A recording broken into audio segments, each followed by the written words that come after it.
Thanks for listening. This is Brian Hurley from Business Performance Improvement.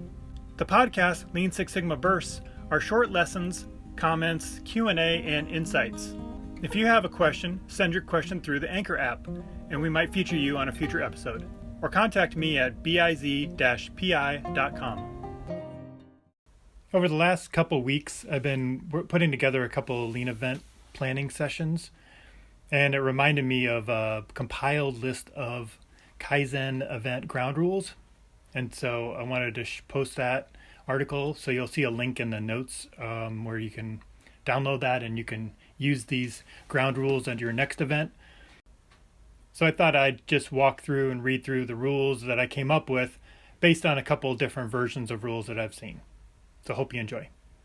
So when you're organizing one of these events, some ground rules need to be established and agreed upon with your event team. And this will really help increase the chance of success for the event and also create a good, safe working environment, which will open up for honest dialogues about the current state of the process. So this is the list of ground rules that you can use for your next Kaizen event. You can use all of these or some of these, but I would also make sure that your team agrees with that and they can add to it or remove from the list.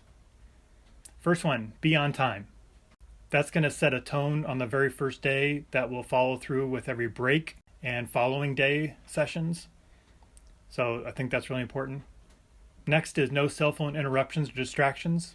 So tell people to put their phones on mute or on silent mode. And if they need to absolutely have to take a call, they have to leave the room. But they should be very quick.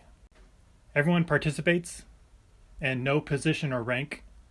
And so we want all involved. If you're in the event, you're there for a reason and we want you to be speaking. And if you're the CEO or the frontline worker, your voice matters the same and it's equal. And at my last company, the CEO had attended an event and his voice carried no more weight than any others. Practice mutual respect every day and treat others as you want to be treated. I think that one's pretty self-explanatory. One speaker at a time, do not interrupt, and no sidebar conversations. Be an active and objective listener. Keep an open mind to change and seek ideas from many people, which is the point of the event, is to have a cross-functional broad team of people. No one can interrupt the Kaizen event. You are on vacation and out of the office. I think that's very important. A lot of people try to do their regular job and participate, and that just doesn't work because they're not paying attention and they're not fully contributing, and you hear typing or you hear that they leave or they get pulled away. It's okay to disagree. It's not okay to be disagreeable. So we're trying to work through and identify problems, but we're also trying to eventually come up with solutions for that. So just to poke holes in everything and be difficult to work with, that's not going to fly. And that's going to be an important thing when putting together a team, is figuring out, is this person going to work well with others in the group? Even if they're the right knowledge expert, they might not be a good team player. No dumb questions. So we don't want to assume everyone knows what's going on. That's a big deal with like acronyms as well, or phrases or words being used. Don't assume that people all know what everyone's talking about. And that people can ask questions and not feel like they might be made fun of. Never leave in silent disagreement. This is we're trying to avoid the situation where people leave and have side conversations in the hallway about how something's not going right. This is a team effort and we need everyone on the same page. So if there's a problem, we need to bring that up with the whole group. Commit to the plan and the event outcomes. So what we're trying to do is gain buy-in for the plan. You don't have to love every part of it and you might not agree with everything, but you need to commit to supporting it. And that's what really is important, that whatever plan is being done that week or even some follow-up activities afterwards, that we all commit to making it successful. Even if those roles and the tasks aren't necessarily your responsibility, we're committing that the whole team works together to try to get them done. Help us stay on track. So as a facilitator, my role is to try to keep everyone on track, but it really helps when I have other people in the room that are kind of helping out. And they'll say, hey, are we on track still? Or shouldn't we get back to this? Or I think we're getting off track. that really helps. So having multiple people who can help facilitate would be really helpful. Assume everyone is trying to do a good job, and we're going to focus on the process, not the people. So we're not trying to blame anybody. So that's a mindset we really need to have throughout the whole event. They want to do a good job. It's the process that's broke.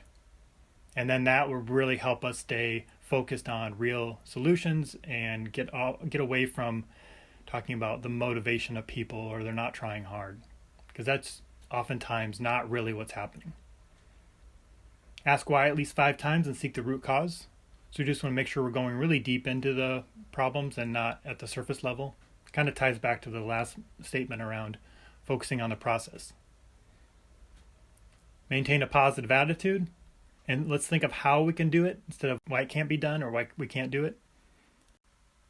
Focus on what will work best for the value stream and customers, not what works best for you. This is one of the big things I push on for people is efficiency is not about your personal efficiency. It's about efficiency for the whole process and the whole value stream and from the customer's perspective. And that means sometimes we have to take on more work or do things a little differently that might take longer in order to keep the process flowing. And it goes back to batching versus one-piece flow, which is a big discussion point. Just making sure people realize that lean does not mean your job is going to be simpler or easier all the time. It may be the opposite of that, but it's going to help the overall flow and the system run better. Problems are opportunities, no end to improvement. So they're just opportunities. We're not here to blame people or say you're not doing well because you have these problems. They're all opportunities to get better. So really trying to build that mindset around problems as a positive thing, not a negative thing. Be creative, using your wits, not your wallet. This is a big one too. A lot of people will try to throw out solutions like, oh, we need a new database or a new software program or a new system, or revamp the whole system, or we need new equipment, or we just need more people. Those all are costly and they take a while to get set up and done, and there's no guarantee that's actually going to solve the problem. So when you limit yourself to what you can spend money on, then it really gets people creative and thinking outside the box and really diving deep to make sure they're really getting at the real heart of the issue. And aligned with that is the next one, go for the simple solution, not the perfect one. So we don't want to sit around talking all day long trying to get something perfect.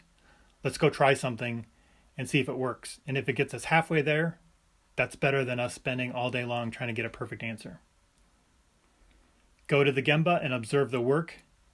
Whenever this discussion goes into any kind of detail, I try to encourage people, let's go take a look again, or let's pull it up on the screen and let's look at that one more time. So we're not talking about ideas and philosophy, we're looking at real processes. And the last one is have fun. This is supposed to be a fun, engaging activity. Oftentimes these events are very powerful. People are very excited after they come out of them. So we just want to make sure people are having a good time so that they want to participate in the next one as well. So hopefully these lists of Kaizen event rules will be helpful for you. These are good for meetings in addition to, Kaizen events or any kind of mapping event or 5S or any improvement activity. These could be rules that you bring up and talk about. So were there some on this list that I didn't include that you think are helpful or that you really like?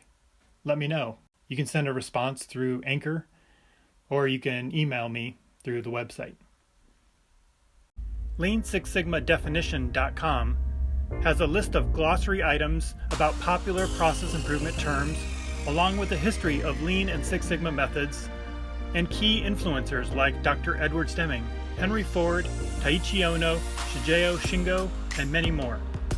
You can also learn how to access affordable Lean and Six Sigma training and certification. Visit Lean6sigmadefinition.com.